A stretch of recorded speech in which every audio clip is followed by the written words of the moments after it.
En el Evangelio de hoy nos encontramos a Jesús en casa de uno de los fariseos invitado a comer. Sabemos que comer juntos es una señal de amistad, es una señal de cercanía y de comunión. Y por eso Jesús también quiso que a través de este gesto tan hermoso de la cena, nosotros nos abriéramos al misterio de su amor. Él abrió su corazón a sus discípulos, a sus apóstoles en la última cena, pero en la última cena hubo uno que no era amigo de Cristo, uno que estaba cerca de Cristo, pero no para aprender mejor de Cristo, sino para atacar a Cristo. Qué impresionante esto, ¿verdad? Estar cerca de Cristo para hacerle daño a Cristo. Y algo parecido es lo que encontramos en el Evangelio de hoy. Invitan a Cristo para espiarlo, no para encontrarse con la verdad, sino para evitarla. Lo interesante del verbo espiar es que implica una mirada a Cristo. ¿Qué tipo de mirada? Nos podemos preguntar. Hay maneras de mirar a Cristo. No toda mirada produce o engendra salvación en nosotros. Hay miradas que son arrogantes y llenas de desprecio. Por ejemplo, tenemos un santo en la Iglesia, San Agustín, con dos miradas. Él fue obispo de una antigua ciudad al norte de África llamada Hipona. Por eso le llamamos San Agustín de Hipona. San Agustín miró dos veces a la Biblia. ¿Qué quiero decir con esto?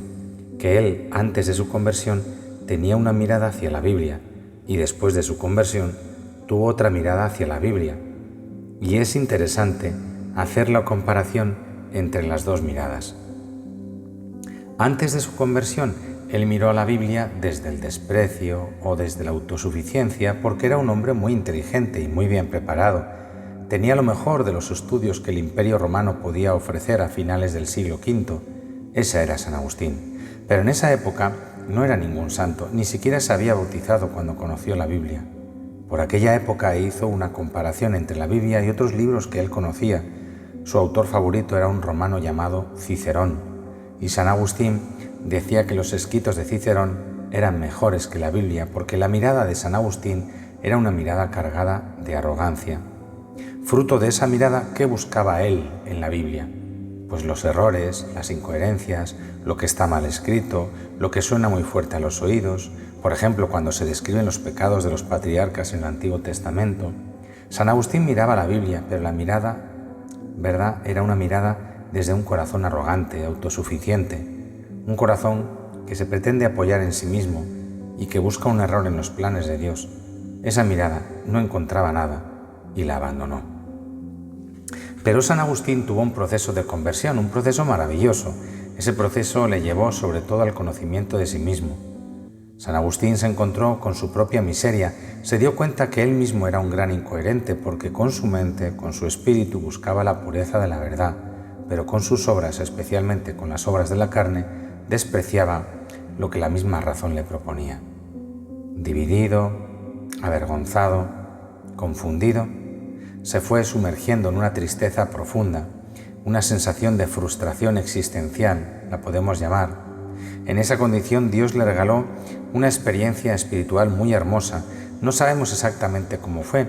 El hecho es que él cuenta que entró en una crisis como en un llanto profundo de dolor porque no se entendía a sí mismo, porque sentía que era esclavo de sus propias pasiones y en medio de esa crisis oyó una voz, como la voz de un niñito, como la voz de un angelito que le decía: toma y lee. En latín eso se dice tole lege. Y el niño parecía indicarle la misma Biblia que San Agustín había despreciado, la misma Biblia de la que Agustín había dicho mejor es Cicerón. Y entonces Agustín volvió a abrir esa Biblia, pero esta vez tenía unos ojos nuevos, porque eran unos ojos bañados en lágrimas de arrepentimiento. La mirada le había cambiado, porque el corazón se le había reventado de dolor por sus pecados. El corazón nuevo trae una mirada nueva. Entonces él abrió la Biblia y se encontró con la carta a los romanos. Me parece que fue en el capítulo 12, donde San Pablo habla de cómo hay que dejar atrás toda la vida de pecado y cómo la vida nueva en Cristo está más allá de la cadena de las pasiones. Era como una respuesta que Agustín necesitaba en ese momento. Su mirada ya era una mirada nueva y empezó a encontrar en la palabra de Dios una luz para su propia vida. Se bautizó. Recibió el bautismo, años después recibió la ordenación sacerdotal, años después recibió la ordenación episcopal y como obispo se convirtió en uno de los mejores predicadores de todos los tiempos, sacando sin cesar tesoros y más tesoros de esa Biblia que él había despreciado en algunos momentos de su vida. Ahora, ¿qué podemos aprender nosotros de este Evangelio y de la historia de San Agustín? Pues en este Evangelio vemos que había gente que estaba mirando a Jesús, pero le miraban para espiarlo, le miraban desde la arrogancia y desde la suficiencia de aquellos que creen que ya tienen la solución a sus problemas y a su vida. Los fariseos creían que ya tenían la solución amarrada con las manos, porque ellos creían que a través de la pura fuerza de la voluntad humana, esforzándose para cumplir la ley divina, era como iba a llegar el reino de Dios. Ese plan no podía funcionar, pero ellos creían que sí, y se sentían tan seguros en su idea que la luz que podía traer Cristo no les interesaba. Yo hago una pregunta, ¿y nosotros cómo miramos a Cristo? ¿Le miramos, según dice el Salmo, como están los ojos de los esclavos fijos en las manos de sus señores, como están los ojos de la esclava fijos en las manos de su señora? ¿Así están nuestros ojos en el Señor esperando en su misericordia? ¿Esa es la mirada que tenemos? Benditos nosotros, bienaventurados si esa es nuestra mirada, si nuestra mirada es como dice este Salmo, con los ojos puestos en las manos del Señor, esperando su amorosa misericordia.